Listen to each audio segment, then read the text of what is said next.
How to properly use an anti-static wrist strap when working on a desktop PC.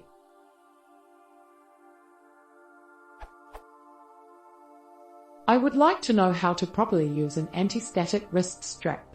By anti-static wrist strap I mean a band with a wire attached to it, with a metal clip on the end of the wire. From what I read about them, they really do help prevent harmful static discharge. However, it isn't clear to me what to connect the wrist strap to. Obviously one end goes around the wrist, the other is clipped to the ground. But what exactly is the ground? Does it work to connect it to?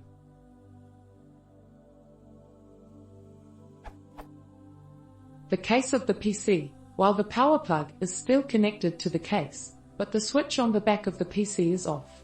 To me this seems risky, since it's difficult to guarantee the components of the PC are truly powered down. The case of the PC, while the case is not connected to anything, there is no grounding to the actual earth in this case. The plumbing in my house, meaning radiators or metal piping, this doesn't seem like the ideal grounding to me, since the static charge on the plumbing could still differ from the charge of the computer case. Right? Any large metal object, not connected to anything, it would just lose static to the air over a large surface area?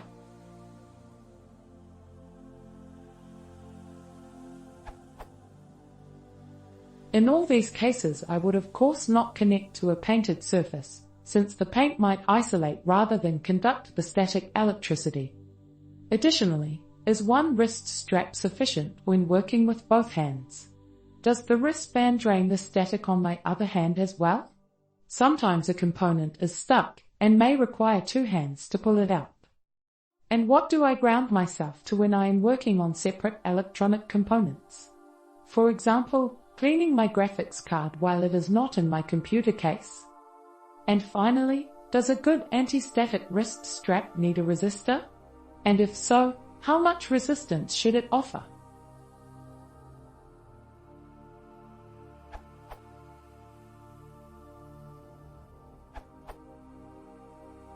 To really answer this question, you need an understanding of both electric potential and house wiring.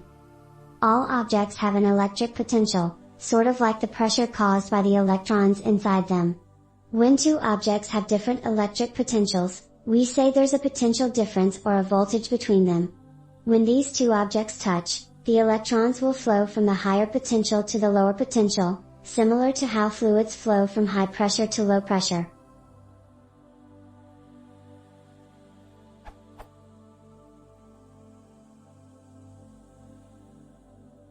Image source. This happens every time two objects touch. Usually you won't feel anything because the potential difference is so low, or the resistance so high, but occasionally the shock is large enough to feel. Potential differences of 10,000 plus volts are common due to the triboelectric effect. Note that electrical components can be damaged by shocks that are too small to feel.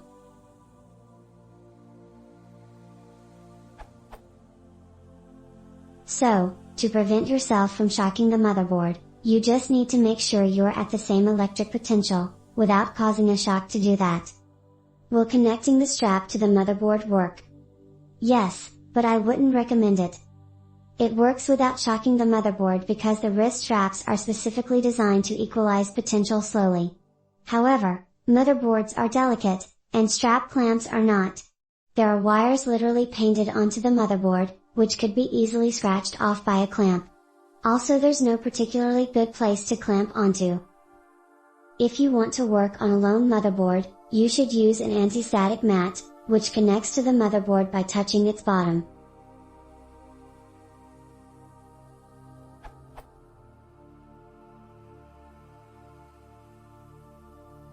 Image source.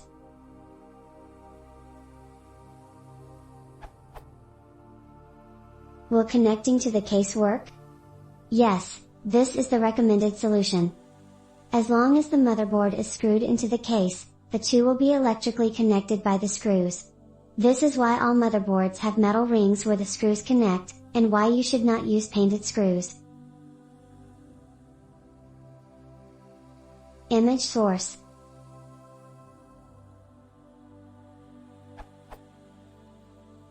This is true whether or not the case is connected to earth ground, plugged into a 3-prong outlet.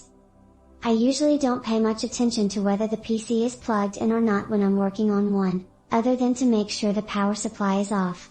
However, if you're working on multiple computers at once, I'd recommend plugging them all in to ensure they all stay at the same potential. Will connecting to metal pipes, radiators, or the ground on an outlet work? Yes, but it's not ideal.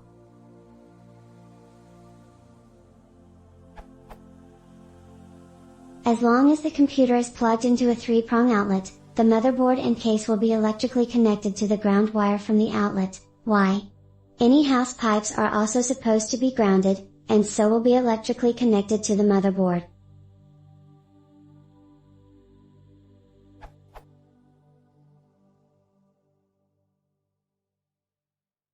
Ensuring pipes stay grounded in the presence of a water meter.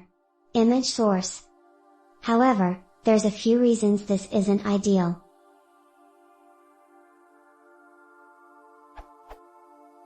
It requires the computer to be plugged into the wall, which is inconvenient and increases the possibility of mistakes. If your strap is plugged into the wall but the computer isn't, you are not grounded to the computer. It assumes the house wiring is correct and up to date, which is sadly often not the case, especially in older homes or, previous, homes of amateur DIY electricians. It assumes the grounding circuit hasn't broken. If a pipe bonding wire came loose, you would probably never know it. Even if everything is wired and working correctly, it's still possible for a potential difference to build up between electrically distant pieces of hardware. Wires have resistance too, after all.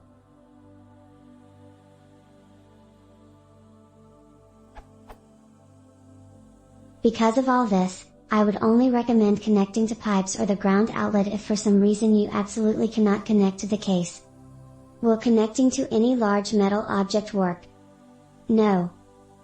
If this large metal object is not connected to anything, there's no reason to believe it will have the same electrical potential as the motherboard. Doing this is the same as grounding to nothing at all. Is one wrist strap sufficient when working with both hands? Yes.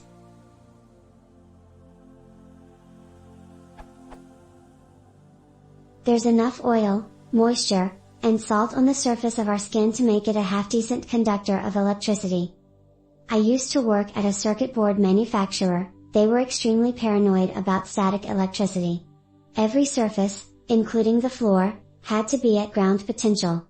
We had to wear antistatic coats, and our shoes needed to be conductive, or wear conductive shoe straps.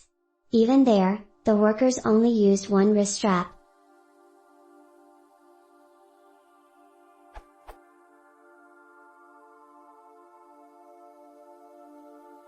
Not where I worked, but with similar outfits. Image source. What do I ground to when I am working on separate components? Place them on an antistatic mat and ground to that.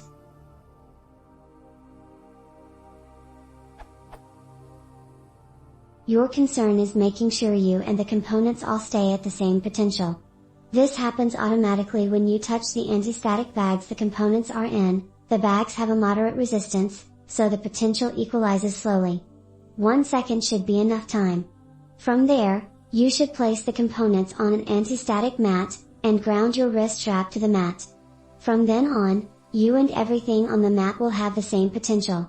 When you're done, make sure to place them back in their antistatic bags. If you are working across multiple antistatic mats, you should ground them all to the house ground, simply because it is a convenient, easily accessible reference potential.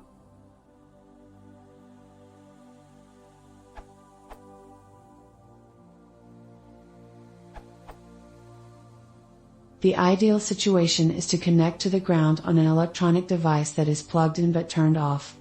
Other grounds, such as radiators or plumbing, are a decent second choice. Professionals sometimes use an adapter that disconnects the hot and neutral leads and connects only the ground. For typical pieces, it's perfectly reasonable to just make sure the power supply switch is off. If all else fails, you can connect it to your computer case even with it not connected to anything. At least that way there be no static discharge between your hand and the case. While you connect the strap to your wrist, the charge over your entire body will be equal. So it will remove static charge from your entire body. Your wrists are already connected to each other through your skin.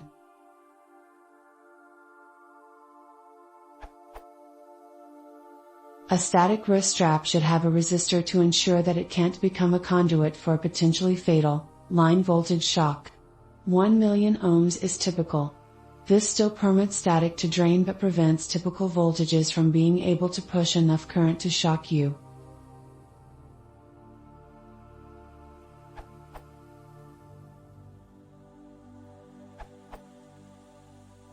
CompTIA recommends that you have a properly grounded ESD mat. This is ideal if you are working on cleaning some of your components. If that is not practical for you, try to find an anti-static bag and sit the component on top of it while cleaning. I save those bags any time I buy electronics because they are quite handy. This may go without saying, pick up the component by only the metal plates.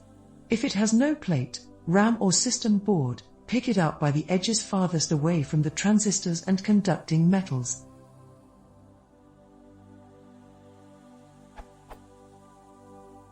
There are standards defining appropriate ESD protection, namely ANSI/ESD S6.1, which aims for equal potential. When you are wearing one strap grounded, it does not necessarily mean that your other limbs have equal potential. The body does not have equal potential in all of its limbs even after grounding. As an example, you could drag your feet across carpet, touch the computer case with both hands, and still have an imbalance. In my time working in hardware, we used ESD floor mats and ESD desk mats grounded like you see below.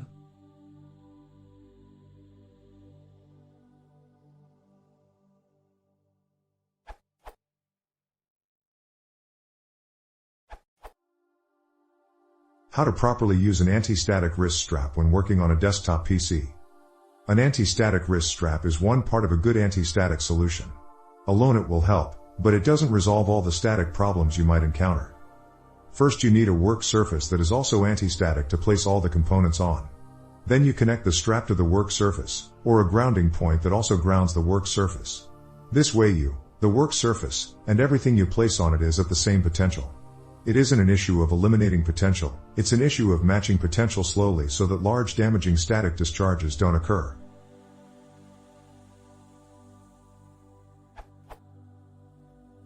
If you have an anti-static surface, such as an anti-static table mat, connect it to the ground lug of an outlet, the screw on the outlet cover is grounded, or use a special outlet adapter that connects the wire to the ground of the outlet.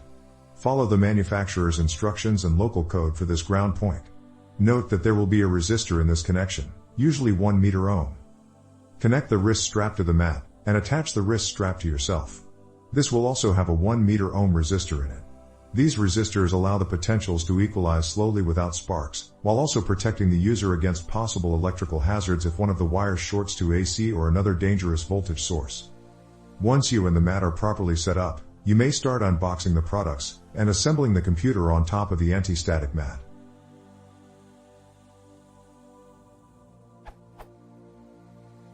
If you don't have an anti-static mat, you might consider cutting open the anti-static bag the motherboard comes in, resting the computer case on a portion of it, and clipping the wrist strap to the case. This is far from ideal, but you and the components will come to the same potential quickly and safely without damaging static discharges.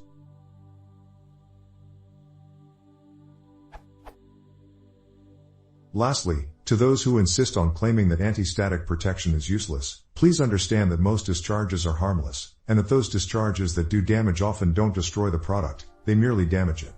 The damage may not be detectable in normal use, or it may appear as an infrequent, but frustrating, bug, freeze, glitch, etc. So you may have in fact assembled dozens of pieces without proper protection and had no problems you could attribute to your lack of protection. But you or your clients may also have been dealing with minor, infrequent problems and simply living with them because you can't easily find the problem. It's your choice, but you are spreading bad information when you claim that anti-static policies and procedures have no benefits. To me, it's not worth the time and frustration later when I can spend a little time and effort during the build to completely eliminate the possibility at build time.